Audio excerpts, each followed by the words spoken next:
And today's lesson is going to be about how to manage your trades, really according to Jesse Livermore.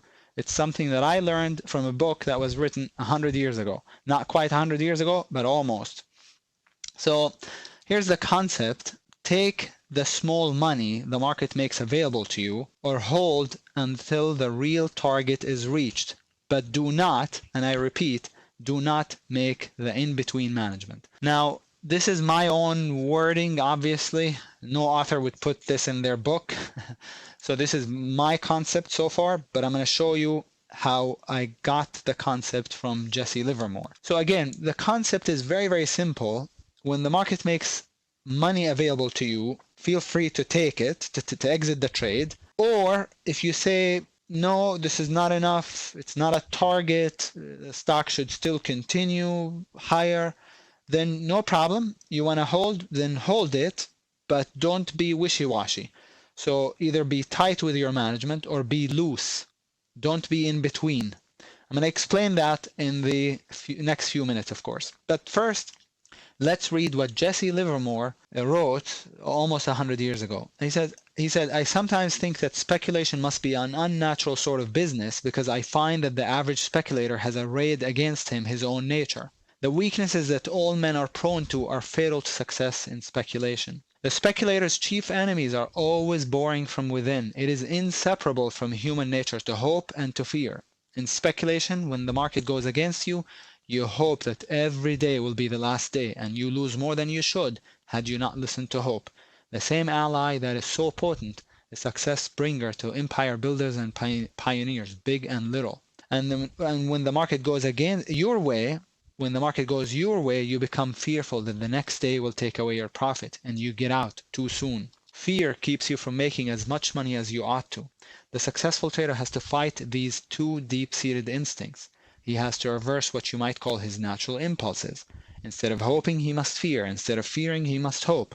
He must fear that his loss may develop into a much bigger loss and hope that his profit may become a big profit. It is absolutely wrong to gamble in stocks the way the average man does.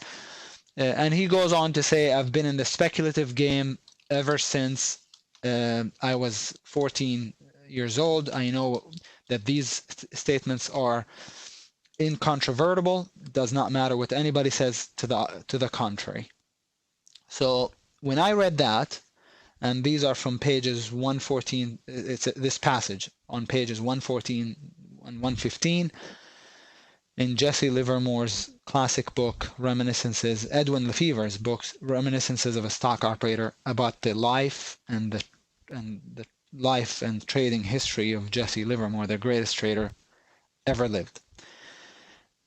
When I read that, I was on a flight from Chicago to the Bay Area. I was coming home I was working in Chicago, coming home to visit, and I knew I had come upon something very, very insightful. There was great insight, but I could not really decipher the meaning. I just couldn't understand exactly what he was saying. It took me many years to really understand this passage, but it is the single most important thing I read in any trading book, bar none. The key thing to know is this. First, that hope and fear is basically an instinct, is like an instinct, right? And I can prove it to you, of course. And it's the greatest thing to have. It's a survival thing. If you're not fearful, you don't look left and right before you cross the road. You get killed. So it's important. But also hope is a survival mechanism, because we all go through experience hardship, even I would go as far as to say tragedy at some point or another, the death of loved ones, but if you don't have hope, what do? If you don't have hope, you commit suicide. I mean, that's right. So hope is important to lift us out of whatever it is that we're experiencing and for the survival of the species. I'm sure it was a survival thing that we developed over many years, hundreds of thousands of years. So that's natural, but that's actually not the most important thing. The most important thing to know about this passage is what he says here. He says, in speculation, when the market goes against you, you hope that every day will be the last day, and you lose more than you should had you not listened to hope. Okay, so let's highlight that right here. Okay, and then when the market goes against you, you become fearful that the next day will take away your profit and you get out too soon. So those two sentences are by far the most important I've ever read on trading, on anything that has to do with trading. Now, what the heck does that mean though? And how can we, I'm a technician. How do I use this in a practical way in my own trading? How do I translate this into charts? Well, I'm going to show you. So that's the most important thing to get out of it. Okay. Now, no matter how you look at it, when it comes to managing your trades, it's really mostly about knowing the chart and then being able to manage your emotions along the way. Because when the trade is going against us, remember what Jesse Livermore said. When the trade is going against us, we start hoping. Okay, and we lose more than we should had we not listened to hope. And when the market or the stock goes in our favor, we become fearful that we might give back our profit and we get out too soon. So we basically go against the golden rule of trading, which says cut your losses short, because when the market goes against us, we start hoping, right? Keeps us in the stock longer. When the market goes in our way, we start fearing. And so cut your losses short and and let your profits run. We do the exact opposite due to hope and fear. No matter how you look at it, trading is 100% psychological. So when you're in the trade, once you know where the target is, it becomes a matter of managing your emotions. And if you can manage your emotions, then you can manage the trade, usually. Now let's take a look at what happens to the trader when he's operating out of fear. And we said, when does fear kick in? When the stock goes your way. Now, this is really a slideshow presentation, and the slideshow builds the bar one at a time, so it's better than what I'm showing you here all at once. So, but you have to kind of picture this as it's happening. This is what's known as a buy setup, Pristine or T3 buy setup. The entry for this is right here, stop is right here, and target is the prior high. So the play triggered, looking good, looking good. Is it a target? Is it a target yet? Let me know. And the answer is no, it's not a target. It's not a target. Now, when you get this red bar, how are you feeling now? What bars are you more focused on? The red bars or the green bars? What bars do you get your attention? You pay an inordinate amount of attention to the red bars or the green bars. Why? Why? Because it triggers your fear. That's right, it triggers your fear. Right, you're giving back your money. Okay, all right, good. So you already told me that you lost your objectivity. You're not objective. You're already telling me, and I'm telling you, I'm the same way too. But I have to. But when I'm aware of it, then I stop myself. But if I'm not aware of it, definitely paying a lot more attention to the red bars because they trigger my fear. Now, let's say you're trying to be disciplined, you're trying to hold until the stock gets to target, and you decide to hold it. Now, how are you feeling now? And how are you feeling now? You're not feeling very good, are you? You give back your money. So what do most people decide to do? Probably when the stock goes against them like this, after being very close to target, is they get out. take it out, break even. And shortly after, the stock gets right to target, right? Right to target, but without you. So what the heck happened? What in the world just happened? Do you want me to tell you what happened? Do you want me to tell you what happened? Here's what happened. Let me first ask you this question first. Did the market make money available to you? On these 3 green bars, did the market make money available to you? Did it or did it not? Yes, it did. Okay. Okay, so you could have made money, right? But you decided to what? To hold, because you're a disciplined trader. You decided to hold, but did you hold? You did not. You chickened out, basically. Now, the insidious thing about fear is that it narrows our attention onto the object of fear so that we end up doing the same thing we're trying to avoid. We're trying to avoid losing and giving back. It's exactly what we end up with doing here. When the market makes money available to you, you can take it as soon as you get a reversal, on the first sign of a reversal. Or if you say you're going to hold, then please learn to hold. But don't get out. Don't do in between. Don't say you're going to hold and then end up getting out here after multiple red bars against you. So get out at the first sign of a reversal, or if you're going to hold and for the big money, then please learn to hold. Then don't go bar by bar, wait for a pivot. This is a pivot. When you get a candle on a higher low on either side of a candle, like so, this bar has a higher low, then you get a pivot. Okay? Then you get a pivot. Now, that could have easily come all the way down and stopped you out, is what Lisa's saying, right? Yes. You know, that's okay. But look, that's the price that you pay for saying, I want more. I want bigger profit. You go to Vegas, you play a hand of whatever it is, blackjack, whatever it is, you win a little bit. You say, but no, I want more. You continue to play. Well, now you risk giving back everything. Does that make sense? So that's the price that you pay, the risk, for trying to hold for the bigger profit. That's why if you don't want to take that risk, if you're afraid it really might take out the prior low and stop you out, then you got to take it right here and not risk it. But if you're sure about this trade, then maybe you ought to hold. And that's why, my friends, it's really important to only take trades that you feel very good about, that you feel confident about.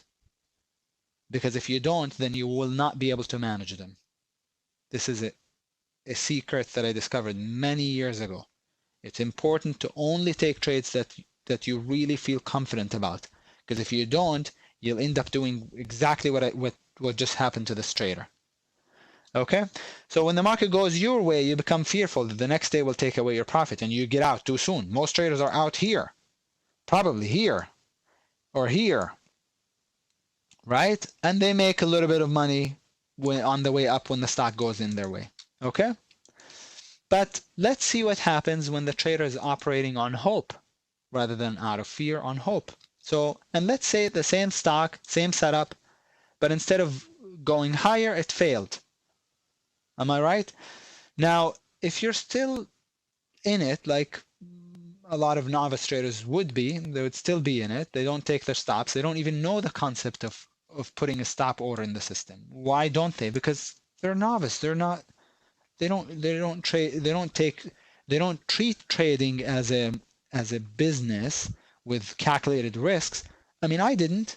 I just took a play. I would take a play when I was starting out, and if it went against me, then I thought I was wrong, or I just waited for it to go back up. But I didn't know that I can actually place a stop in the system that would kill the trade under a certain price. I didn't know that. So it was a matter of right or wrong for me, whether I was right or wrong, good or not good enough, right? But it wasn't about taking a calculated risk, putting on specific share size based on that risk, right? And putting a stop in the system, I didn't, that concept was foreign to me. So I would keep it. And if you're keeping it after all these red bars, why would you still be holding on to it? Why would you still be holding on to it? Anybody? So what did Jesse Livermore said? Yes, hope. You got hopium. Hope kicks in because you're losing money, you're hoping, you're kneeling. I mean, I remember when I was a kid, I was terrified of my dad when I did something wrong. I'd start praying, Jesus, dear Jesus, I'll never ever do that again, I promise. If you just let this one pass or something like this. And 5 minutes later, I was doing the same thing. Kidding, but you get the point. We start hoping. Hoping for what? Hoping for what? For a green bar. Does that make sense? So now what bars are you paying an inordinate amount of attention to when you're losing? Green bars or red bars? And assuming you're in the trade long, you're in playing the trade long. The green bars, because they take you out of pain. They take you out of your pain. They give you hope. Hope that the stock will go back up and make you whole again. You know, you get back to your break even. And then, sure enough, and then why would you still be in it? Because you're again hoping, and you say, okay, here it is. This is it. And then at the end, when you get out of the trade, you feel petrified that you never even notice the downtrend. Again, fear limits our perception onto the object of fear, making most everything else invisible. And that is why it's often said that traders eat like birds and, pardon my French, crap like elephants. The quote is not even like this. The quote says, traders eat like birds and shit like elephants. That's what the quote is, really. When they make money, they make small money. When they lose big money. All right? And so just remember, when the trade is going your way, fear kicks in. Just the very awareness of it should now solve 50% of the problem. It's because, and then the second part would be, okay, so how do I counteract it? How do I deal with it? But just becoming aware of that concept is revolutionary. And when the market goes your way, when the market goes against you, you start hoping. When the market goes your way, we said you become fearful that you're going to give back your money and you get out too soon. That's why nobody that bought Netflix at $3 is still in it at 400. Probably nobody in the whole world. I have a friend who bought it at $3, bought 5,000 shares after the crash in 2009 at $3, bought 5,000 shares. He spent $15,000. He had $30,000 total that he invested in the market. He bought 5 stocks. 4 of them, he was sure about Netflix, so he bought $15,000 worth of Netflix at $3 a piece, a share. And then he bought 4 other stocks, and every one of those stocks went to zero, or almost zero, basically. Netflix went to $15 or something like this. He said, I gotta take it. What if it goes back down to zero, like the other ones? If he has Netflix today, what's the price of Netflix? Let me check. NFLX, right? NFLX, $370, 370 and 54. 370.54 times $5,000 of shares. It would be worth $1.8 million. Almost $1.9 million. So, okay, so just keep that in mind. That's what took him out of the game, basically, back in 2009.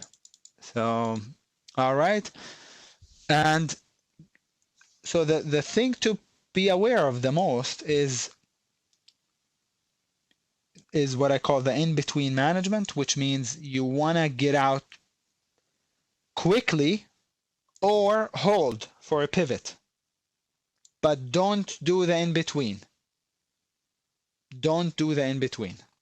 So you either get out quickly when this trade is going your way, you get out quickly as soon as you get a reversal, or you wait for a pivot and really wait for a pivot and don't get shaken out. And you might get stopped out, but so be it. Don't do the in-between. Don't be, you have to be either tight in your management, bar by bar maybe, or pivots. That's loose. Don't do in between. Don't be wishy-washy.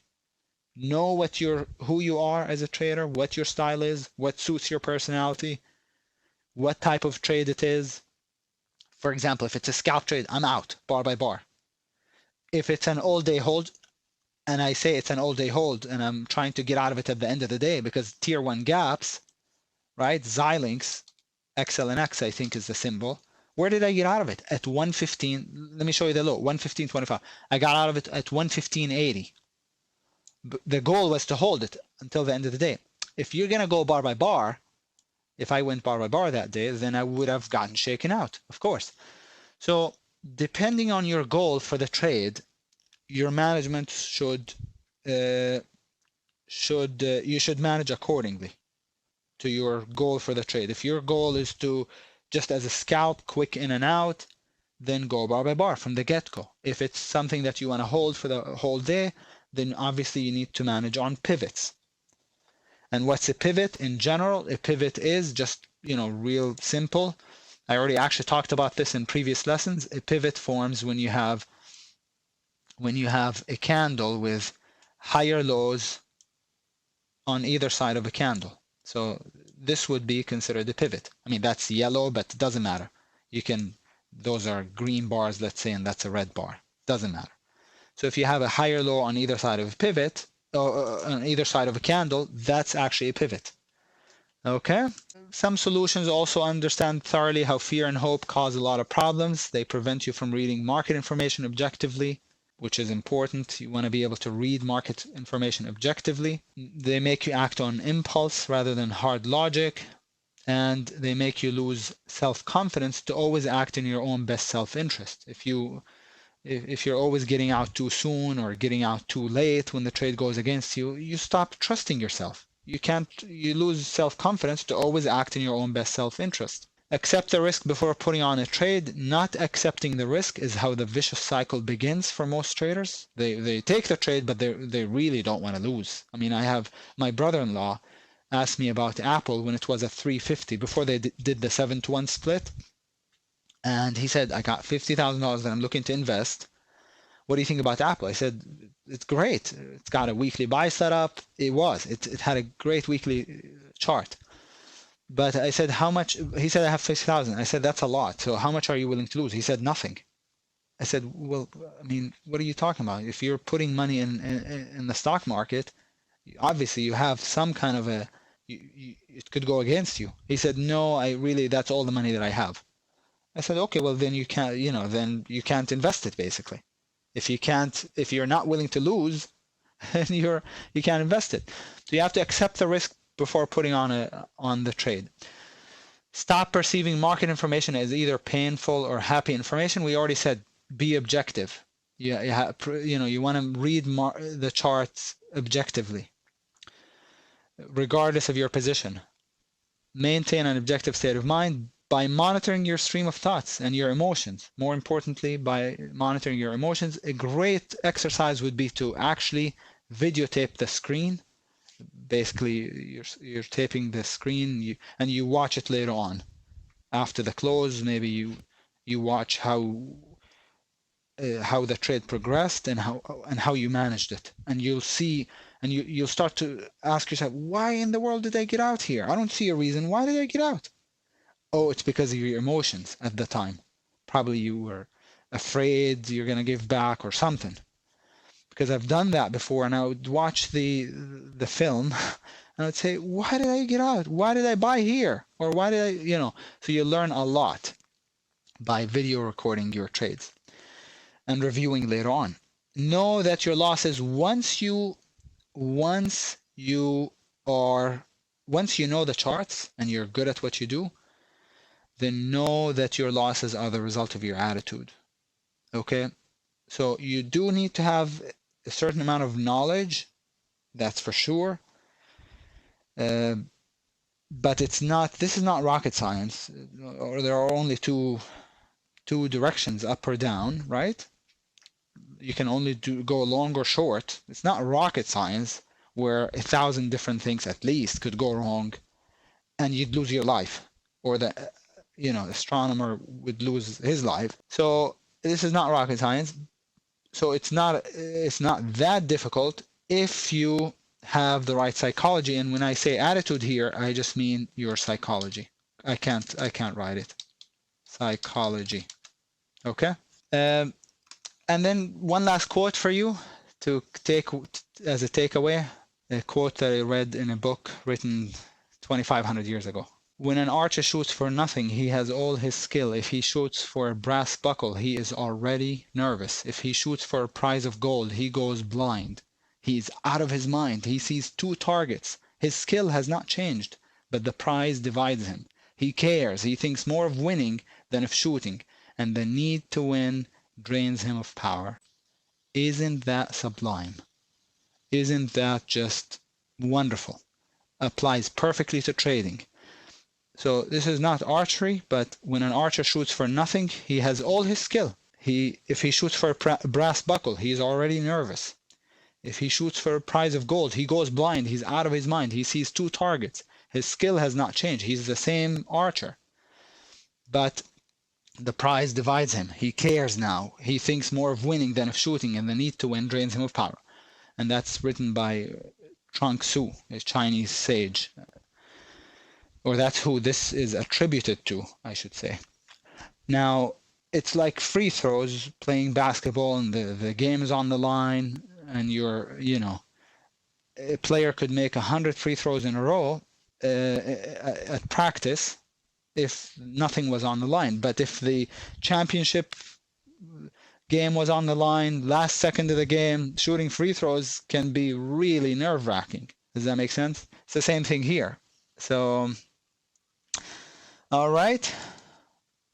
Any questions? Yes, OBS Studio is pretty good. XSplit also.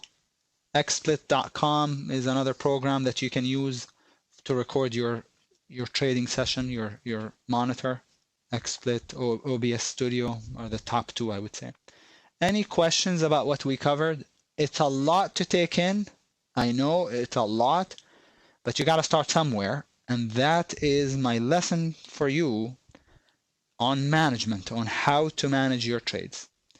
Now, it's not very specific. You can add, really specific items to your management. Initially, I'm going to start out on the 5-minute chart. Once the trade gets to 50% to target, I'm going to go to the 2-minute chart.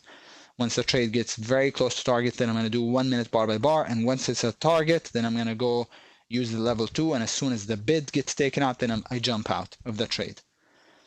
Yeah, you need specificity, whatever the word is, right? You need to be specific, but you also need the fundamental information first, the background information. So I hope I was able to provide you with that. And from there, you got to do some work, a little bit more work, build on what we talked about. If you're in the strategic day trader room with me, come back with questions. But if you're not, please understand, I devote my time to members. I'm happy to help if you're a trader, happy to help, but I can't be reviewing trading plans and things like that if you're not a member. Do you want to get rich quick stock trading scheme? Well, then look elsewhere. Want unsexy but proven tips from a professional trader? Well, then I'm your guy. I'm sharing these trading methods for free in my ebook, Unsexy Trend Analysis Secrets that generate beautiful profits. This book is focused entirely on the same trading strategies that I use and refine every single trading day. Now, I'm not promising that these methods will make you an overnight millionaire, of course, but they are the foundational skills behind my many years of success and have benefited the countless students that I've shared them with. I can't wait to share my methods with you, and I know I will be hearing from you soon. Hit that link now.